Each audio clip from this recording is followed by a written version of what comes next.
All right, good morning, peoples. I made this video last evening, but it's the weekend morning, and I wanted to, this applies, I called out sort of YieldMax Defiance, but the real truth is this strategy, if you go out on the internet or you go out on YouTube, there's a lot of how to sell how to sell puts.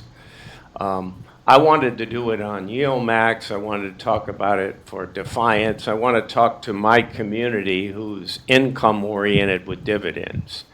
But it applies to any stock. And we're fortunate now within the YieldMax family that some of these, like GDXY is new, it doesn't really, I need to check YBIT, it's had a distribution. But as these funds, like Misty hasn't had options that long because it's 4 months old, but now it has options. So as it has options longer, and more people are in the fund and utilize those options, then the premiums get better and the liquidity gets better. And what do I mean by liquidity? Bid and ask get tighter. Like I'm going to talk to you with an NVIDIA example, okay? But those are thinly traded. If you go out to NVIDIA, which is what YieldMax uses, they can put on 20 or 30,000 contracts. You as a retail person owning it, yeah, maybe you're going to put 10 or 20. That would be a lot, 30. But you're not going to put tens of thousands just from a monetary, as an individual. So we have that capability now, and once you see what I'm talking about, you're going to also potentially, if you're savvy and you know options, you're going to go, oh yeah, well, on my NVIDIA, I sell calls sometimes to collect premium. And I'll end up talking about this at the end a tiny bit, but the focus of this, and you see from the title, and I want to deliver what I tell people I'm going to deliver, this is a strategy for buying your favorite YieldMax and or Defiance and or Roundhill, some other, income fund that has options on it, on the cheap. How do you save money, right? We all like to save money. Who doesn't want to go shopping when something's on sale? So I'm going to walk you through this, because what good does it do if I get up here with 35 years of option experience and I go, well, do this, do that, and then I don't show you anything with any kind of details, right? You're like, well, yeah, you can do it, but I can't do it. So let's take a look. So one of my favorite methods, I want to buy a stock or ETF and it has options and it, simply to carefully look over the option chain and sell a put on the stock, because I have to analyze them, right? The more you know about options, the more analytical you want to be when you examine the option tables. So because I can accomplish, so what I want to say is somebody might say to you, if you say, yeah, I want to get, this cheaper, I'm going to try to sell a put, and they go, oh, that's a hassle. They may ask you, well, why not just put the stock or place a lower GTC order out in the future, and if the stock dips down to that level, you buy it. I do that all the time, too. It just, especially if the stock doesn't have options, what choice do you have? You can't sell a put if it's not optionized in the options market, right? So first off, though, this assumes you have option privileges in your brokerage account. And secondly, you typically have to have a margin account or hold the funds in the account to show that you're capable of buying the stock if it's what they call in the industry, if it's assigned to you. They call it assigned, right? But it basically is put to you, and we'll go into all that. Okay, so assume, and this is going to work in any, I could, do this on Misty, I could do this on Coney, I could do this on AMD, any of the YieldMax ETF single stock funds that have options on that particular single stock ETF. And you don't want to use NVIDIA here because the options are through the roof, and by owning NVIDIA, you don't own any NVIDIA. Okay. So here's a simple, and again, these are small in volume. Here's a simple snapshot that I snagged, blew up, changed the colors, made it easy to read, titled it. And this is what I would examine. So let me give you a scenario. So right now the stock's at $29.59 as it closed on Friday of 6/21. So let's make sure we know what we're dealing with, right? Right here. So Misty's been going down some, BTC's been going down some.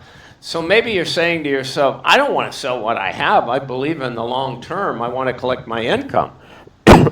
But I can't watch the market every day at work, right? I can put a GTC order in, but I can show you that I can do better than you can do on any GTC order, right? And so I'll walk you through it.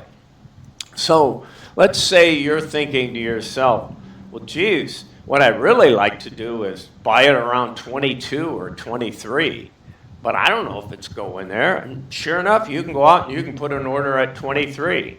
Well, what if it goes down to 24.50 and never fills your 23? If you're working or you're doing something else, can you go in and change it and go, it got close? Harder to do, right? So examining this table, I'm trying to follow that logic, okay? Maybe I'm even willing to pay $24.50 for it, 25. So I'm examining this put table. And as I look at it, I'm seeing a 26 and I'm seeing a 25, but I'm just going to go out and I'm going to choose the 26, all right? And let's walk through what someone would do. And I'm going to make this simple. I'm going to say, well, I have enough money to buy 200 shares, right, at 26. That's $5,200 of NVIDIA. So I've got that money set aside. I've got options capability, so I'm not concerned if they put it to me at 5,200, right? But what can I get? How can I get it cheaper than 26? So we take a look at, so we start with seeing that all this long mumbly jumbo basically means that November 15 put on NVIDIA in the year of 2024 at a 26 strike price. Here's the last time a trade took place. Well, it took place on 6/21. Well, we can tell that also by the volume on that day, right? Volume means a particular day on this put. This is only put, this is not calls, okay? And it's out on November 15. So there were 5 trades executed. How many do people have in place that have already sold a put or bought a put, right? We can't tell from this whether they bought the put or sold a put. Buying a put would be protective, right? If you bought a put, you're saying, I'm going to make money if it goes down. But that's $3.50 below this price, so you'd have to spend $4 to buy it, and it would have to go below 22 for you to even start making any money. But again, the person who's worried about this going to 18 or 15 and they're going to lose might be willing to spend $4 on a 26 put out to November. And remember, I was talking to you about my series of buying protection puts. So you can do that inside here. The premiums are high, but you have to find the scenario that works. And I'll go do another one on NVIDIA on how to de-risk NVIDIA, and I'll use this same thing. But right now we're not doing that. We're focusing on how we can buy it cheaply. But it's kind of the yin and yang there. Once you look at it one way, you can't help someone like myself with a lot of options knowledge. I look at the reverse side, right? And when I sell something, I know there's a counterparty buying it. Why would they be buying it, right? So once you understand all that, it's easy to see. But let's focus on this. So again, you have a wide bid and ask. Why is that? Because very thinly traded. That market maker will steal your money if you allow him. So you never, ever, ever put in a market order, right? With this kind of a spread, I'm thinking to myself, what was the last price it was traded? Because 5 were sold today.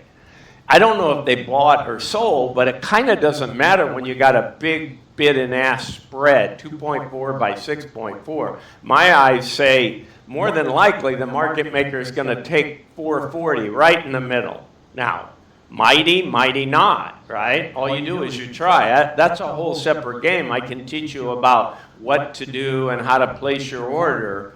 But if you just want to get something off and you're happy with a 4.4, that's what I would do. I would throw in. So let's pretend we do that, okay?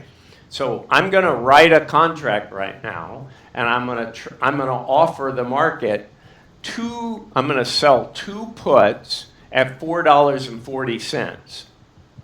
Okay? And what's my responsibility? What's my obligation at that point? And how much money do I collect? Okay, that's what we're going to go into, but I want you to remember where I got this from, right? 2.4 by 6.4. Now, we don't know if NVIDIA was trading higher or lower when the 413 went off, and we don't know if it was a buy or a sell. Not that that completely matters, so we know we're in the ballpark.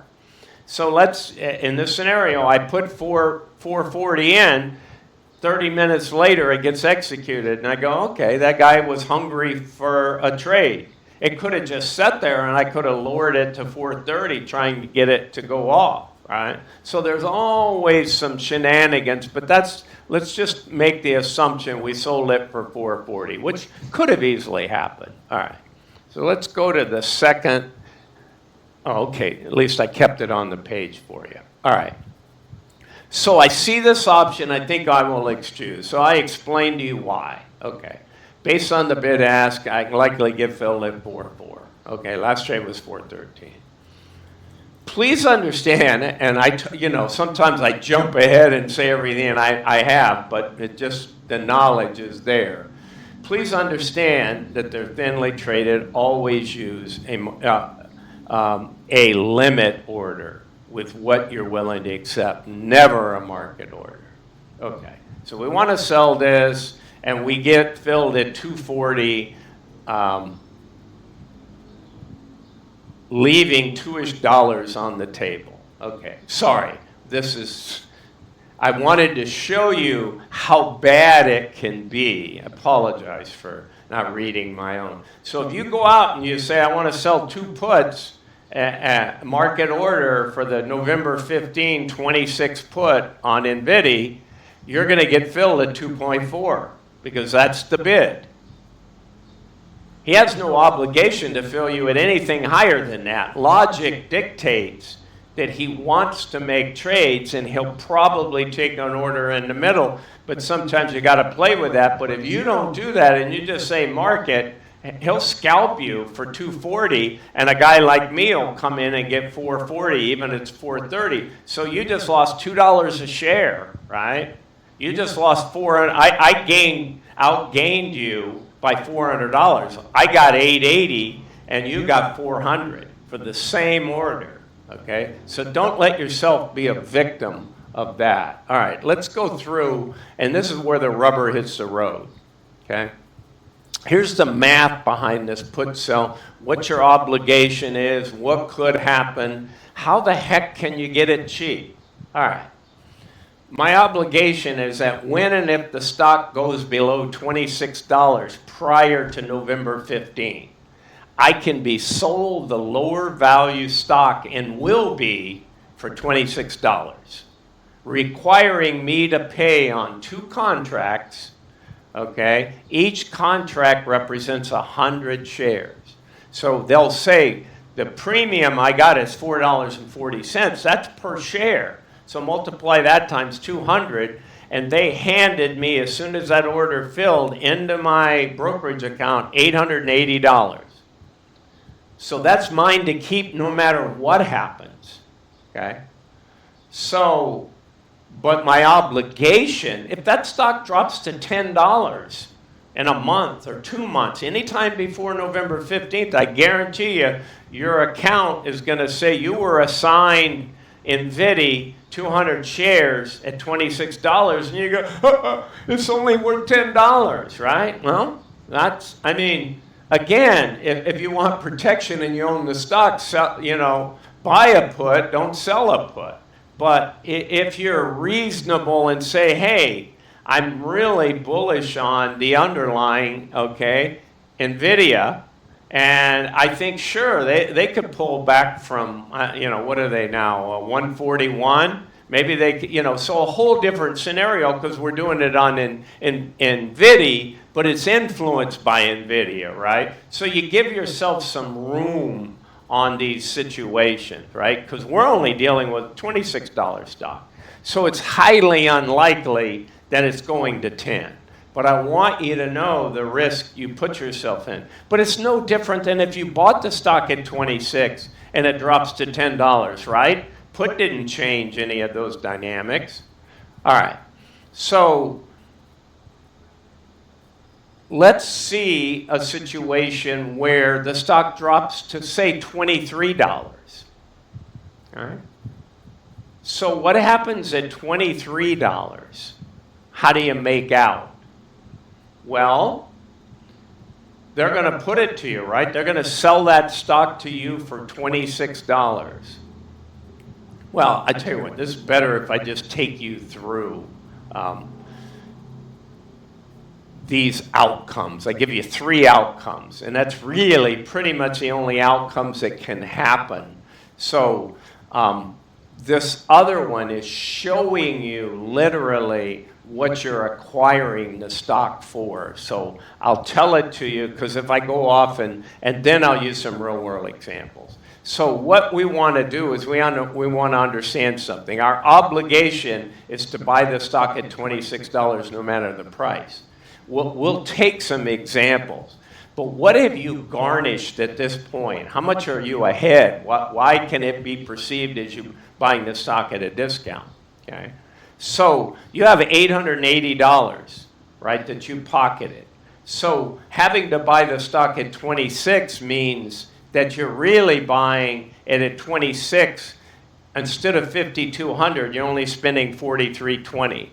So let's say the stock closes right at expiration. Now, you could buy it back for a penny if it was the day before expiration and it was $25.99. But let's say it closes at 20, or 2 or 3 cents. If you don't want the stock, right? You just buy it at any point in time. You can buy back the put you sold if you have a small profit, big profit, or a loss, and say, I don't want to own the shares now. I changed my mind. But let's say that stock is $25.99. They're going to put it to you at $26, I guarantee you. So what'll happen is, let's figure the math. So you have to pay $5,200, but you collected $880.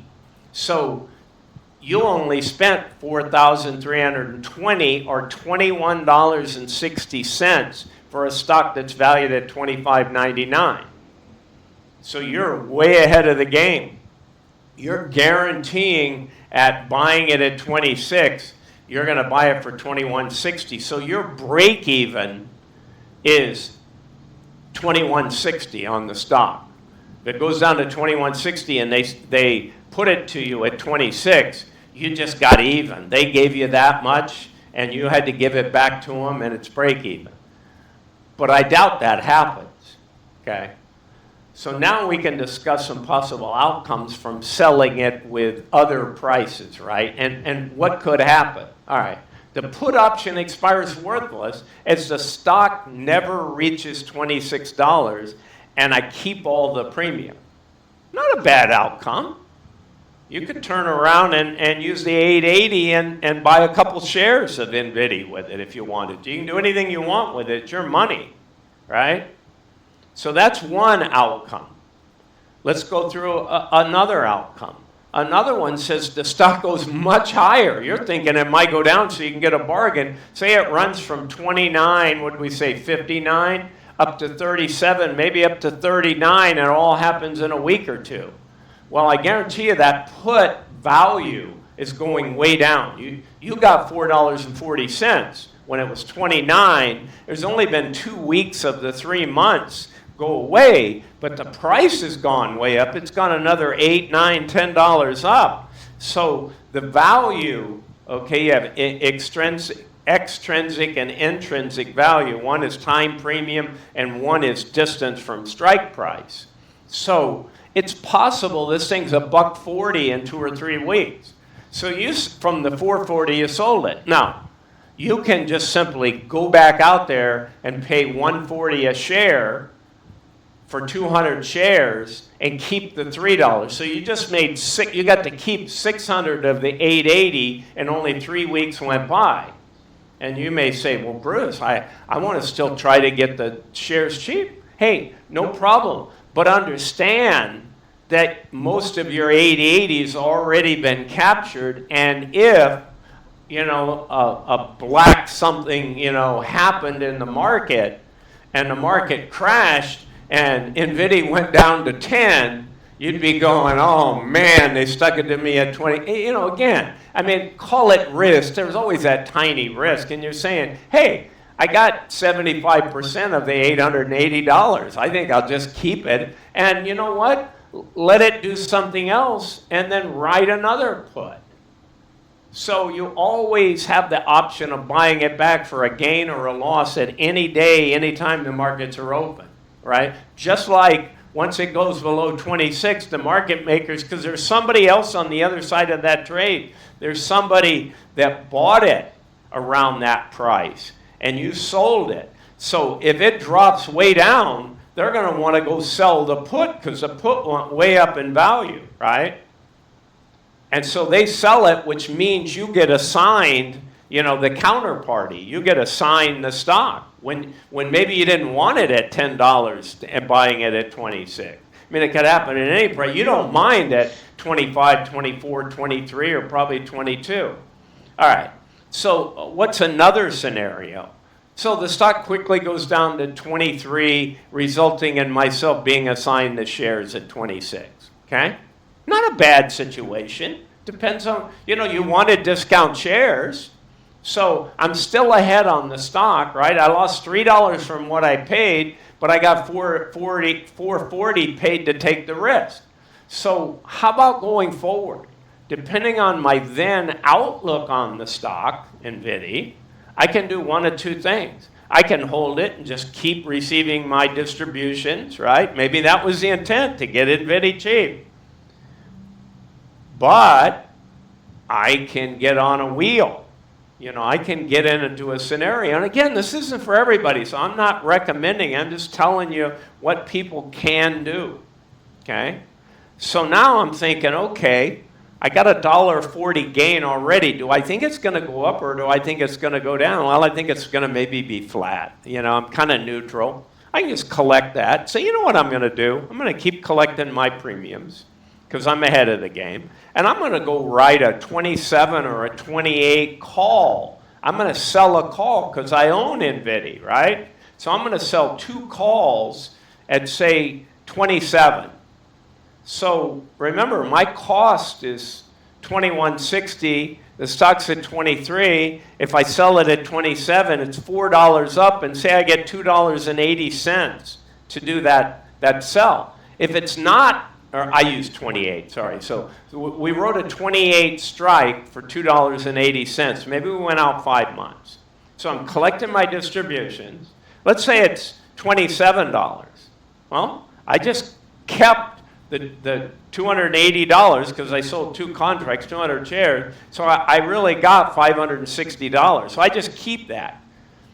But if the stock goes to 29 or 28.01 or 30, they're going to buy it from me from 28. But you're kind of chuckling to yourself saying, well, this was experiment in options. I tried to get it cheap. I got it cheap. I'm making premium everywhere, so I end up with $8 or $9 in premium. If I want to just go back in and buy some NVIDIA again, I can buy it cheaper. Maybe I'll sell another put well under the market. So it gives you, you have the power when you're writing these, what I call writing these situations. You're selling, right? You become the market maker instead of just buying a put or buying a call and hoping, right? Now, you have some risk. I'm never going to tell you. You got the same risk as owning the underlying. Okay. So, it's a beautiful situation sometimes to take advantage of. And I know what some of you may be saying, well, geez, maybe I should sell some calls on my NVIDIA. Well, maybe you should, But think about it. If you're purely in there for distribution, collect your distributions. You could say to yourself, though, here's another strategy. I feel like at 29, there's more probability it goes to 25 than it goes to 35. So I could buy some puts, but I could collect a little bit of money just by going out and selling some, 32, 33 calls out 5 months. Sure, they're going to hand you money to do that. Well, you'll be kicking yourself if BTC goes to 103 or giving you the wrong underlying, right? If NVIDIA just takes off like crazy and keeps running. So you always kind of have to assess, do I want cheaper shares? Because I'm still bullish. Whenever you're selling a put, I would want to at least be bullish on the underlying, but I want to take advantage of a dip, right? And if I think it's flat and going to continue flat, then I may sell calls out as long as I own NVIDIA, okay? Because I'm already getting income on it, but maybe they're going to go down a little bit, but I sell the call in case it goes up more, and I'll let them take it away from me. So you can mix and match these scenarios, but my intent, and I'm sticking to the title, was how can I get cheaper stock? And so hopefully that showed you how you can do it. And the same thing applies to Coney, Misty, AMZ, any of these YieldMax Defiance funds that have options on them. Okay, I think I covered everything. This is Bruce out. Again, not financial advice. I'm not a financial advisor. Hope this was fun and entertaining. See ya. Bye.